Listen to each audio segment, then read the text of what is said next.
And she's like, she likes you to listen to the clean, good comedians, like Bill Cosby. So I listened to George Carlin, class clown with headphones on, a big hi-fi record player, big ass headphones plugged into the fucking thing. And fell in love, man. He's a master of language, funny as fuck, cursed his full head off, but he was also intelligent. So I listened to all his albums, became a big fan. And one day my father says to me, this is when we first got HBO, so the early days of cable, 1982 or something. My father comes into my room and he goes, George Carlin is going to tell jokes for an hour on HBO. We didn't have the language for like, George Carlin was going to do a comedy special because that didn't exist yet. So he had to explain it like a caveman. Funny man, tell joke long time.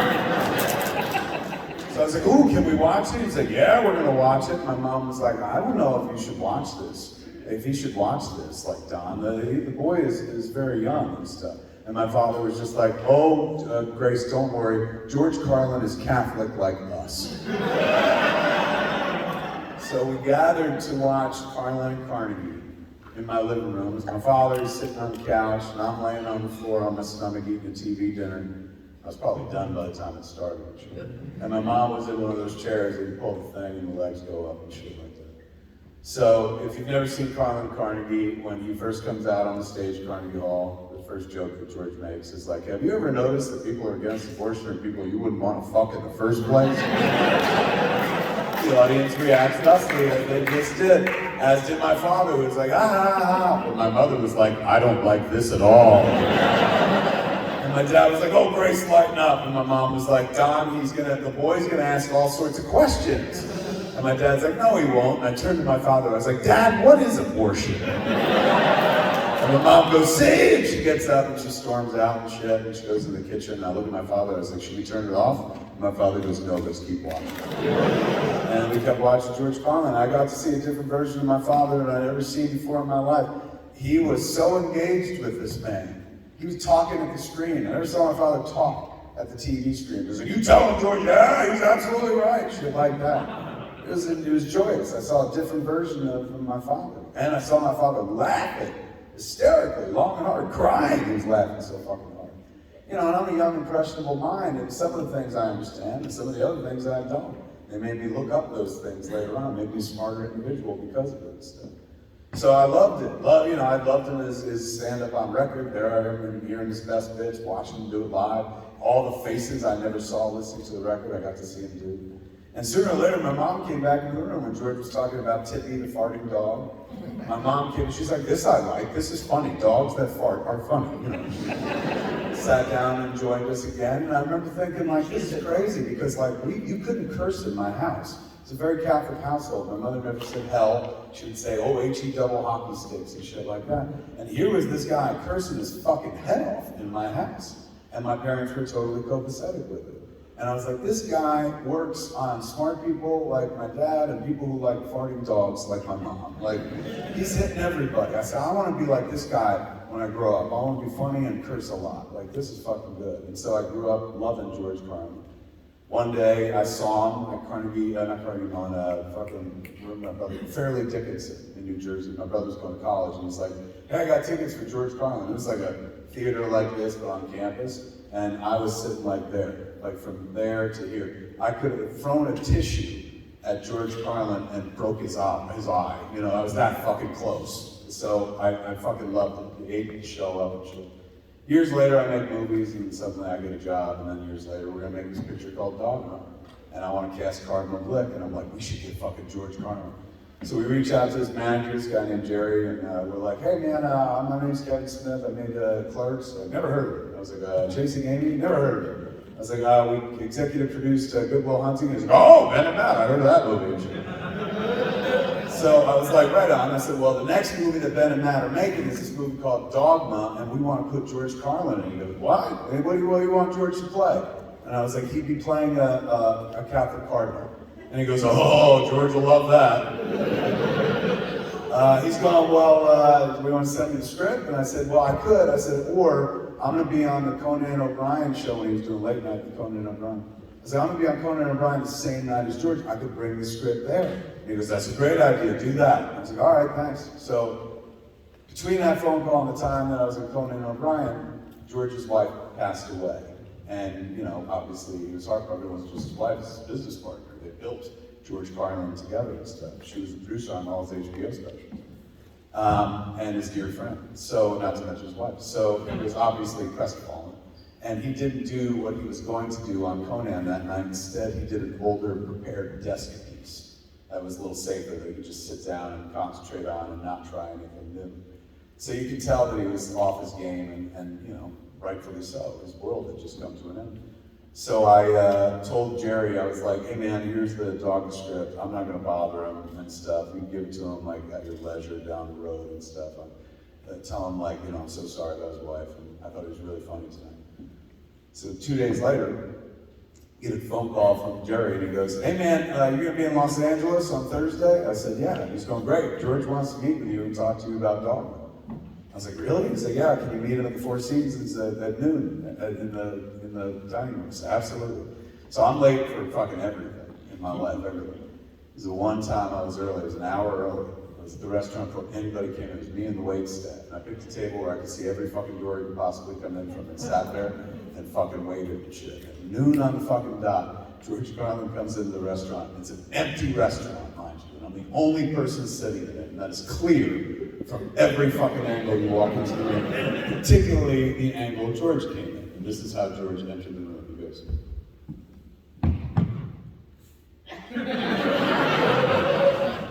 And he walked over. He goes, how you doing, George Carlin? I said, I know who you are. Oh my God, I'm such a huge fan. He's like, I can tell because I just read your script. And I was like, did you like it? He said, I do. He's going, but kind of feels like I had an influence on it. And I said, oh, you very much did. He goes, I thought so. He goes, in some places, it kind of feels like I deserve co-author credit. I was like, is that what you want to talk about and stuff? He goes, no. He's going, listen, I love it. I think it's great. I love anything that fucks with the church. Fuck him. He's going, so, of course I want to do this. He's going, me playing a cardinal is just very, very funny. But we got a problem, and that's why I wanted to talk to you about it. I said, what's the problem? And he was just like, well, as you know, my wife just passed away recently. I was like, oh, no, I'm very sorry to hear that. He goes, yes. He's going, and I'll be honest with you, I'm just not ready to take the ring off yet. Can't do it. Need to keep that ring on. He's going, but if I'm playing a cardinal, can't be wearing a wedding ring. I'm not supposed to be married. So, if you'll permit me, I have a suggestion. Like, if I could, I would like to wear a Band-Aid around the ring so that, you know, I could still wear my wedding band in the scene. And I know it means that, like, it affects your scene. Maybe it makes the guy clumsy or whatever because he's wearing a Band-Aid. Maybe it's unsightly, but if I could do that, then I can be in the movie. What do you say?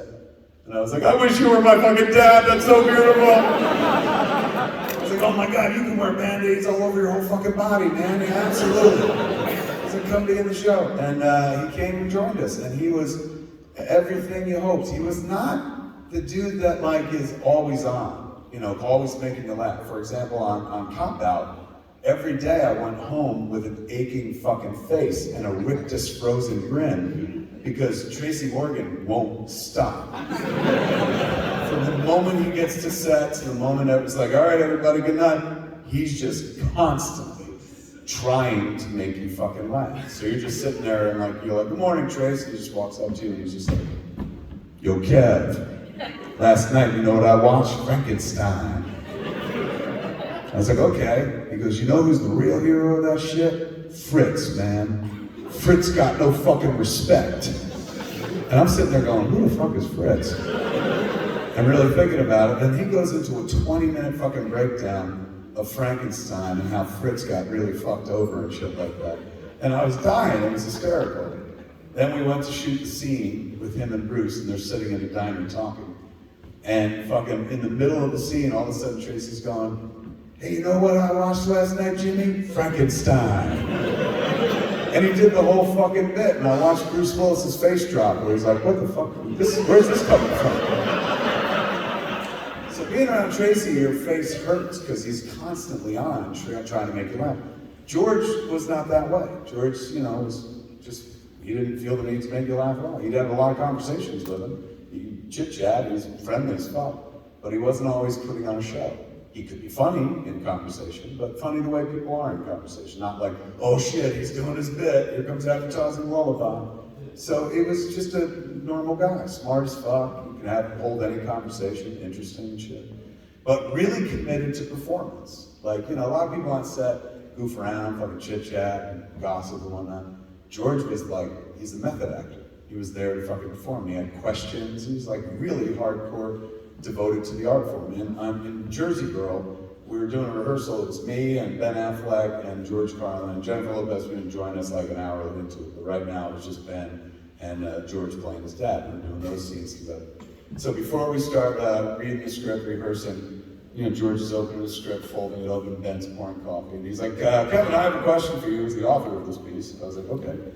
He goes, in the script, I'm always giving Greenie shit. My character's always giving Greenie shit. That's Stephen Root played Greenie. He's like, it's never really explained why. There's no good reason for why I'm giving him shit. I'm always stepping on his dick.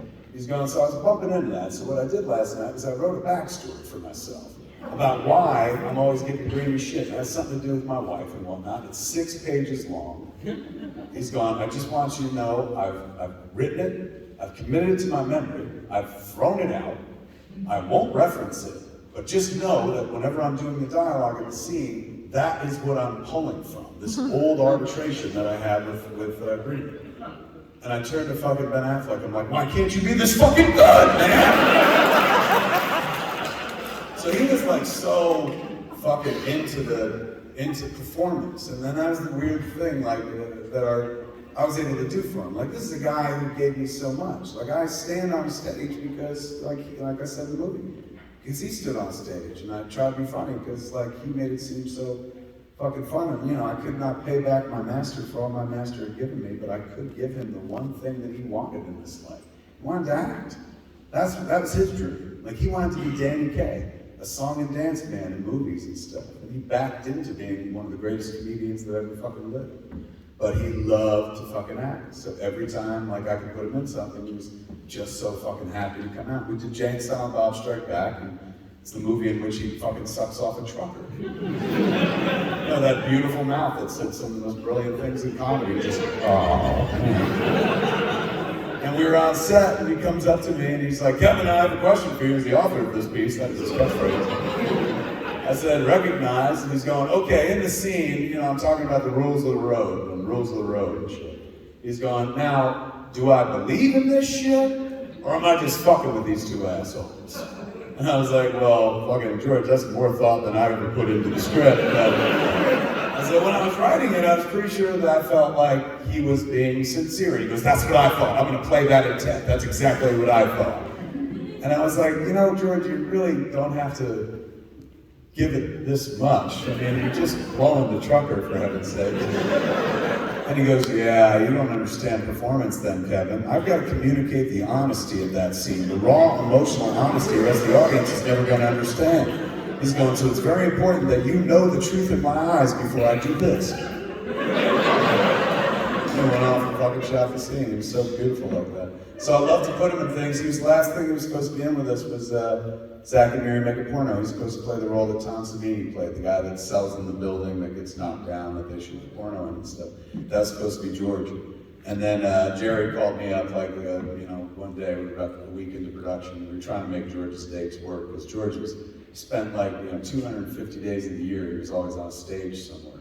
And when you're making a movie, you have a pretty set schedule. Sometimes people's schedules are inflexible. His couldn't move this time around. So Jerry's like, George is gonna call you up and he's gonna have to let you down. I was like, don't tell him not to worry, I completely understand, absolutely, it's totally cool. So he called me up and he goes, Kevin, George Carlin. I said, hey man, how are you? He goes, well, not good, I can't come play. They got me at Caesar's Palace, I can't come. I was like, I know, it's a bummer, man.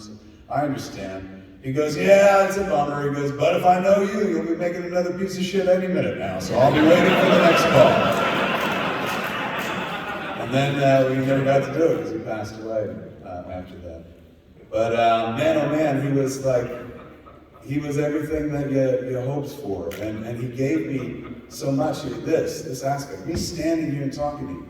I don't pray anymore. You know, I used to be a very Catholic person and fucking, I let go of all that. And dogma was a big part of that. And George was a big part of me letting go, as I talked about in the movie.